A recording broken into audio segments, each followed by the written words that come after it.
اعلیٰ حضرت عظیم البرکت مجدد دین و ملت فاضل و محدث بریلوی ارشاد فرماتے ہیں وہ سوئے لال ازار پھرتے ہیں.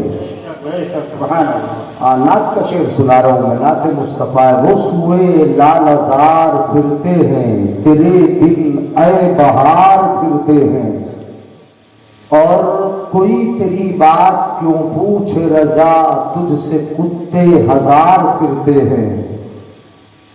ایسے آقاؤں کا بندہ ہوں رضا جن کے قدموں میں تاجدار پھرتے ہیں. ایسے یہ شعر ہے. ایسے آقاؤں کا بندہ ہوں رضا جن کے قدموں میں تاجدار پھرتے ہیں. مفہوم کچھ ایسا ہی ہے. اور ہائے غافل، یہ شعر مقصود کا ہے. ہائے غافل وہ کیا جگہ ہے جہاں، ہائے غافل وہ کیا جگہ ہے جہاں پانچ جاتے ہیں چار پھرتے ہیں. تمہاری سمجھ میں نہیں آ رہا ہے. سبحان اللہ. ابھی ادھر دیکھوں ادھر دیکھوں. پانچ جاتے ہیں چار پھرتے ہیں. ہائے غافل وہ کیا جگہ ہے جہاں پانچ جاتے ہیں چار پھرتے ہیں. اور ایک شاعر نے اپنے اس مفہوم جو موقع ہے مناسب ہے اس کے تعلق سے بڑی اچھی بات کہی. میلاد خواہ حضرات بھی یہاں بیٹھے ہوں گے، انہوں نے میلاد شروع کیا تھا، پہلے پڑھتے تھے میلاد خواہ حضرات. تو اسی کا ایک مصرع ہے.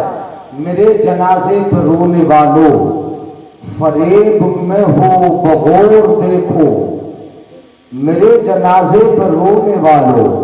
بہت روتے ہو جنازے پر، سب روتے نہ روتے، بولو روتے نہیں. تھوڑا سا احساس دلاؤ آپ. اگر آپ سننا چاہتے ہیں تو تھوڑا احساس دلائے. تقریر تو ایسے مجمع میں بڑی مشکل سے ہو پاتی. سن لیں. میرے جنازے پر رونے والوں، رو رہے ہو نہ تم، روتے ہیں سب روتے ہیں. والدہ کا انتقال ہوا، بیٹیاں روئی ہوں گی، بھائی روئے ہوں گے، بیٹے روئے ہوں گے، شوہر کی آنکھوں سے بھی آنسو نکلے ہوں گے، پڑوسی عورتیں روئی ہوں گی، کتنے روئے ہوں گے. سب روتے ہی ہیں. آنکھ سے آنسو فطرتاً عادتاً نکلتے ہیں. یہ فطرت ہے، نکل جاتے ہیں آنسو، کوئی بات نہیں. لیکن خود اس انداز سے رونا یا رونے کا ڈھنگ بنانا یا پھر مرثیہ خوانی کرنا یا سینہ پیٹنا یا ان کی خوبیوں کو رونے میں یاد کر کر کے گا گا کے رونا، یہ منع ہے. یہ چیزیں منع ہے. بہرحال تو جو منع ہے وہ میں نے بتایا. فطرتاً آنکھ سے آنسو نکلتے ہیں، لوگ روتے. لیکن شاعر منظر کشی کرتا ہے مرنے والے کی. کیا کہتا ہے شاعر؟ میرے جنازے پر رونے والوں فریب میں ہو. فریب کا معنی دھوکا ہے. تم سمجھ رہے ہو میں مر گیا ہوں. نہیں، مومن مرتا نہیں ہے. کون کہتا ہے کہ مومن مر گیا؟ قید سے چھوٹا وہ اپنے گھر گیا. قید سے، سبحان اللہ تو بولو گے ہی نہیں، صرف گھورو گے آج. سبحان اللہ بول کے سنیں. کون کہتا ہے کہ مومن مر گیا؟ قید سے چھوٹا وہ اپنے گھر گیا. تم میرے جنازے پر رونے والوں فریب میں ہو بغور دیکھو، بغور دیکھو. مرا نہیں ہوں، مرنے والا بول رہا ہے. مرا نہیں ہوں، غم نبی میں، غم نبی میں لباس ہستی بدل گیا ہوں. مرا نہیں ہوں، غم نبی میں لباس ہستی بدل گیا ہوں. بات سمجھ میں آ رہی کہ نہیں آ رہی آپ حضرات کے؟ اتنا تو سمجھ لیں. درود پاک پڑھے، آگے بڑھتا ہوں میں. کون صلی اللہ علی النبی الامی الکریم الرؤوف الرحیم وعلی آلہ وصحبہ اجمعین. کون کہتا ہے کہ مومن مر گیا؟ قید سے چھوٹا وہ اپنے گھر گیا. موت کا مطلب ہے جگہ بدل لینا. کیا بدل لینا بولو؟ جگہ بدل لینا. بڑا افسوس ہوا ہوگا، لیکن اس بات پہ آپ کو خوشی ہوگی جب میں آقا کی حدیث آپ کو سناؤں گا. سنیں گے آقا کی حدیث. میرے آقا نے کیا فرمایا ہے موت کے تعلق سے؟ موت کا تصور بڑا بھیانک بھی ہے اور موت کا خیال بڑا اچھا بھی ہے. موت ایک میٹھا ذائقہ بن کے بھی آتی ہے اور موت ایک کڑوا تصور بن کے بھی آتی ہے.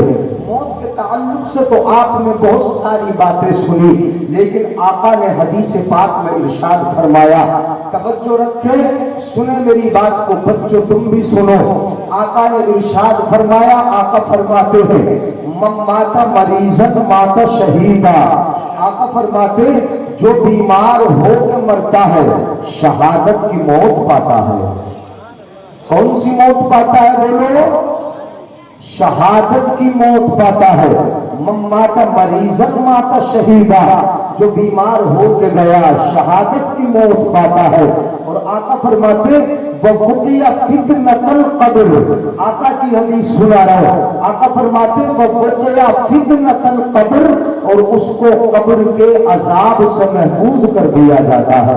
شہادت کی موت بھی پاتا ہے اور قبر کی آزمائش سے بھی محفوظ ہو جاتا ہے۔ وَفُقِيَ فِتْنَةَ الْقَبْرِ، اور آقا فرماتے سنو، آقا فرماتے ہیں وَغُدِيَ بَرِيحَ عَلَيْهِ بِرِزْقِهِ مِنَ الْجَنَّةِ، آقا فرماتے کہ صبح و شام اس کی قبر میں اس کو جنت سے رزق لایا پیش کیا جاتا ہے۔ قبر میں جنت سے رزق پیش کیا جاتا ہے، جنت سے رزق لایا جاتا ہے۔ کہاں لایا جاتا ہے بولو؟ قبر میں۔ ہمیں ملے نہ ملے، ہمیں ملے نہ ملے، ہمیں ناشتہ ملے نہ ملے، دوپہر کا کھانا ملے نہ ملے، شام کا ملے نہ ملے، اللہ کی رحمت سے ان کی قبر میں جنت سے ان کی قسمت کا رزق لایا جاتا ہے، پہنچا دیا جاتا ہے۔ اگر نبی کا وفادار گیا ہے تو ان کا مرتبہ اتنا بڑھ جاتا ہے کہ اب رزق بھی یہاں کا نہیں جنت کا پہنچایا جاتا ہے، جنت کا رزق لایا جاتا ہے۔ اب جنت کا رزق انہیں مل رہا ہے، بولو اس بات کی خوشی ہے کہ نہیں ہے؟ اس بات کی خوشی ہے، جنت کا رزق ملتا ہے، صبح کو ملے شام کو ملے، وہ منع نہیں۔ بتاؤ ذرا کہ کسی مرنے والے کو بھلا کبھی رزق کی ضرورت پڑتی ہے؟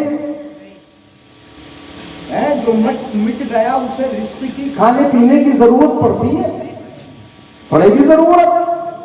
اور جنت سے رزق لایا جا رہا ہے تو مطلب یہ ہوا کہ وہ مٹا نہیں ہے، ختم نہیں ہوا ہے، فنا نہیں ہوا، مٹی میں ملا نہیں ہے، وہ اب بھی باقی ہے۔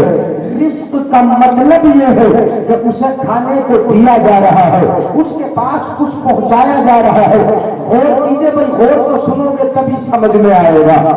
ورنہ تو جن کو چوکی داری کرنا تھی وہ چوکی داری کی، انہوں نے اٹھ کے چلے گئے۔ جن کو سننا ہے وہ سنیں گے، تھوڑی دیر آپ محبت سے سنیں، تھوڑا میرا بھی موڈ بن جائے، تقریر ہو جائے۔ سنو، صبح و شام رزق لایا جاتا ہے، رزق کا لانا یہ بتا رہا ہے، اور ان کا کھانا استعمال کرنا یہ بتا رہا ہے کہ وہ مٹے نہیں ہے، وہ مرے نہیں ہے، وہ ختم نہیں ہوئے ہیں، انہوں نے جگہ بدلی ہے، وہ فنا نہیں ہوئے، وہ ملیا میٹ نہیں ہوئے، وہ مٹی میں نہیں ملے، بلکہ انہوں نے جگہ بدلی ہے، ایک مکان بدلا ہے۔ اب مکان بدل کے گئے ہیں تو اب ان تک پہنچایا جائے گا، ادھر رب پہنچا رہا ہے، ادھر تم پہنچاؤ گے، ادھر رب پہنچا رہا ہے، ادھر تم ہاتھ اٹھاؤ گے، ادھر رب بھیج رہا ہے، ادھر تم دو گے، ادھر رب عطا کر رہا ہے، ادھر تم کچھ عطا کرو گے، ادھر اپنا رب بھیجے گا، ادھر تم ان کے لیے رب سے جنت مانگو گے۔ یعنی یہ فاتحہ کا مطلب بھی یہ ہے کہ اپنے رب کی بارگاہ میں ہاتھ اٹھا لینا، فاتحہ کا مطلب بھی یہ ہے کہ اپنے رب سے جنت مانگ لینا، فاتحہ کا مطلب یہ ہے اپنے رب سے مغفرت مانگ لینا، فاتحہ کا مطلب یہ ہے کہ اپنے رب سے ان کے لیے جو ہمیں ثواب دیا ہے ان کو پہنچا دینا، فاتحہ کا مطلب یہ ہے کہ ان کے درجات کی بلندی مانگ لینا۔ مانگنے کا دور ہے بھائیو، مانگنے کا دور ہے کہ نہیں؟ سنو غور سے، مانگنے کا دور ہے، لوگ مانگتے ہیں۔ سنے غور سے، مفہوم تھوڑا سا میں پھیلا رہا ہوں، بات سمجھ میں آئے گی انشاءاللہ۔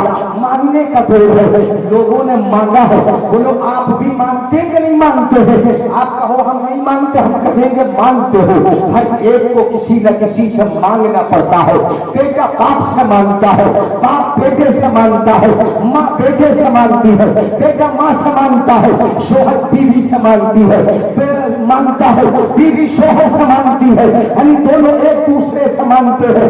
یہ مانگنے کا سلسلہ کبھی پڑوسی سے مانگتا ہے، اور آج تو اس قدر مانگنے کا دور ہے کہ تمہارے دروازے کھٹکھٹا کے مانگا جاتا ہے، تمہارے دروازوں پہ آ کے مانگا جاتا ہے، تمہاری کنڈیاں کھٹکھٹا کے مانگا جاتا ہے، ہاتھ جوڑ کے مانگا جاتا ہے۔